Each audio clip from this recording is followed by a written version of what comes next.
Story about also when my dad was in road construction. I know this to be a fact because the man who was his lawyer told me the story. It seemed that he had had some confrontation with some of the highway inspectors and engineers and so forth, and so they barred him from bidding on any jobs in the state of Virginia. So my dad put a $1 million suit against the state of Virginia.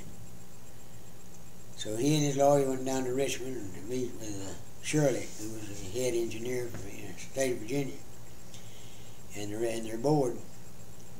So they'd heard so many stories, I guess, about my dad that they thought the pure devil himself was coming in.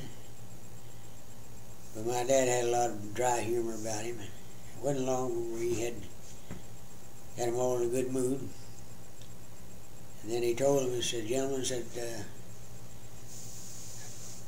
I don't want to earn it. I don't want any money I don't earn.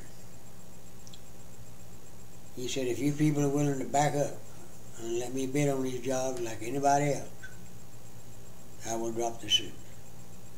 And they dropped the suit, and my dad continued to bid on the job. There was another occasion where this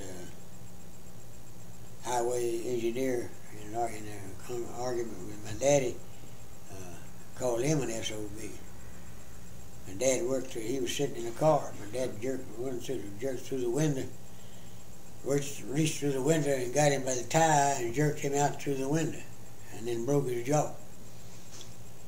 I think that might have been the time he barred him from bidding on the job.